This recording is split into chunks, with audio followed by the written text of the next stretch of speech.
third Friday of Lent.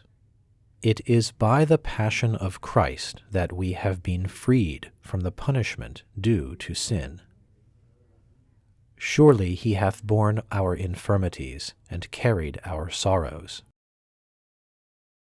By the passion of Christ we are freed from the liability to be punished for sin with the punishment that sin calls for, in two ways, directly and indirectly.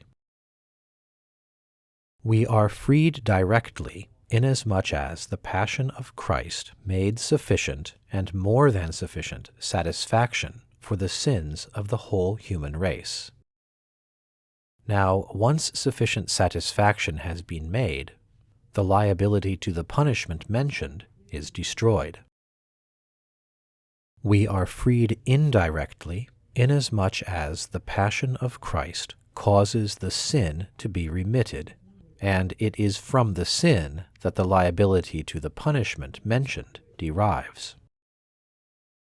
Souls in hell, however, are not freed by the passion of Christ, because the passion of Christ shares its effect with those to whom it is applied by faith and by charity and by the sacraments of faith.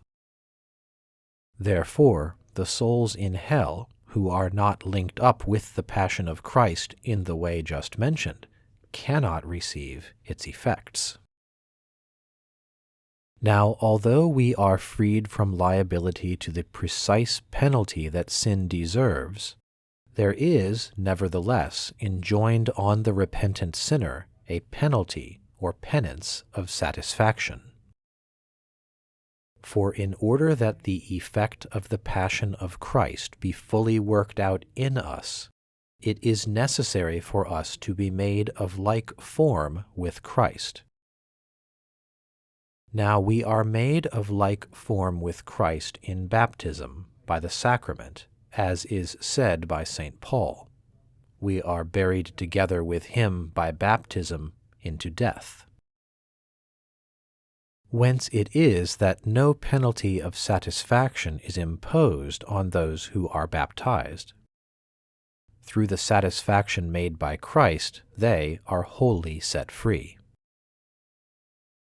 But since Christ died once for our sins, once only, man cannot a second time be made of like form with the death of Christ through the sacrament of baptism.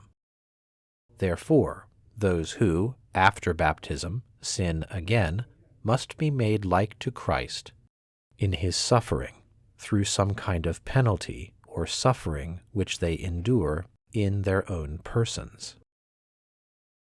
If death, which is a penalty due to sin, continues to subsist, the reason is this.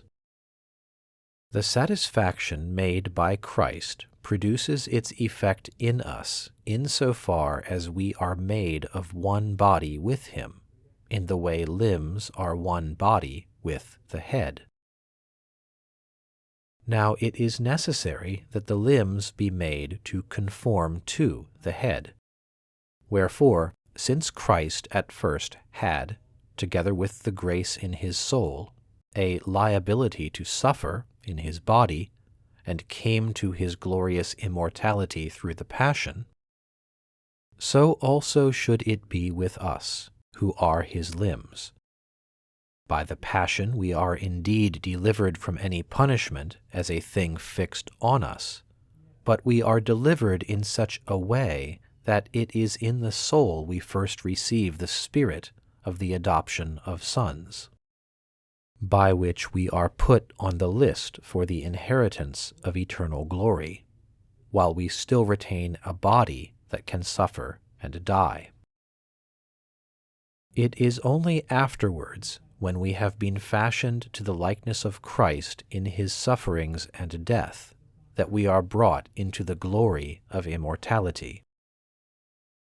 St. Paul teaches this when he says, "If sons, heirs also, heirs indeed of God, and joint heirs with Christ, yet so, if we suffer with him, that we may be also glorified with him."